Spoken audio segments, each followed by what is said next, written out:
Hello and welcome. So today, we're going to talk about something huge. We're going to connect some of the biggest, most mind-bending ideas in physics, from the multiverse to the arrow of time, directly to you, to your consciousness, your memories, and the choices you make every single day. I mean, it's a question we've all asked ourselves, right? Is there some other world out there where you made a different choice, took that other job, a place where one tiny decision changed your entire life? You see this idea everywhere in pop culture right now, from comic book movies to indie films.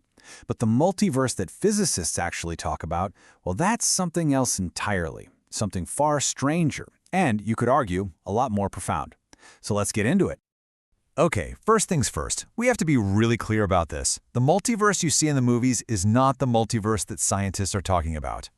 To really get a handle on the science, we've got to leave Hollywood behind.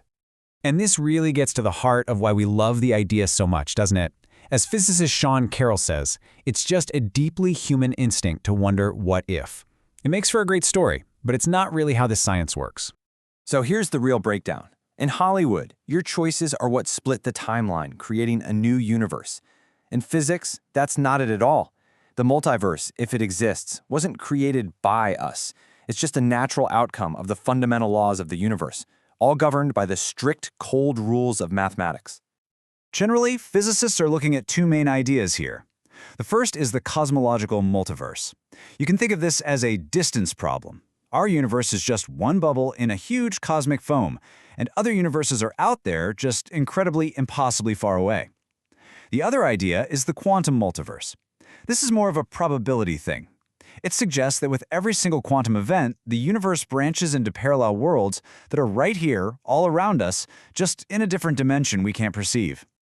Now, to really wrap your head around either of those multiverse concepts, we actually have to take a step back and talk about something even more basic: time itself. Think about it. We remember yesterday, but we don't remember tomorrow.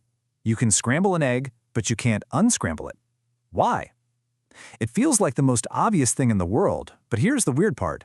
The fundamental laws of physics don't actually care which way time flows. So, what gives? Well, the answer has a name: entropy. The easiest way to think about it is as a measure of messiness. I mean, there are way more ways for your desk to be messy than for it to be perfectly neat, right? The universe works the exact same way. It's always, naturally, moving toward a state of more disorder. Okay, and here's where it gets really wild. Physicists make this radical claim that the arrow of time, the feeling that time is moving forward, isn't a fundamental part of reality at all. It's just an accident. It only exists because for some reason our universe began in this incredibly tidy, organized, low entropy state. This idea is called the past hypothesis. It says the universe started out really simple and orderly way back at the Big Bang. And ever since, it's been on this one-way trip toward a future of maximum disorder, something called heat death. And us, we're just living in that fascinating, complex middle part of the journey. And just think about the scale of this. The very fact that you can form a memory, that you know what happened 5 minutes ago, is only possible because entropy is increasing. And that entire process kicked off 14 billion years ago. Your mind, your thoughts, are directly connected to the birth of the entire cosmos. So, that brings up a pretty big question, right? If the entire universe is on a one-way street to disorder and chaos, how in the world can something as complex and organized as life even exist? You know, it's a common way to think about it. That life, that we, as living beings, are in this constant, heroic struggle against the universe's tendency to just fall apart. But according to physicists like Sean Carroll, that entire picture is just wrong. Life isn't fighting the system. Life is a product of the system. See, life doesn't struggle against entropy. It exists because of entropy. We are these beautiful, temporary, intricate patterns that pop up while the universe is on its long journey from a simple past to a simple future. We are literally part of the process of the universe getting messier. Carroll puts it perfectly with this amazing analogy. He says we aren't fighting a cosmic wave, we are riding it. That relentless flow of energy from order to disorder is the very engine that powers everything we call life. All right, for this last part, let's bring all of these enormous cosmic ideas right back down to us.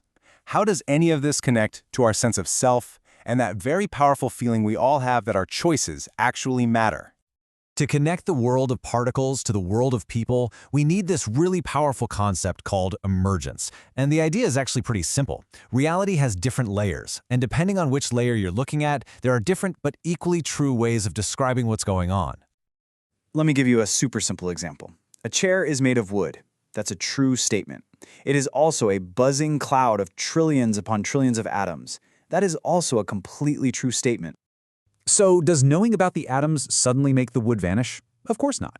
One description doesn't cancel the other one out. They're both valid, just at different zoom levels of reality. And we can apply that exact same logic to ourselves.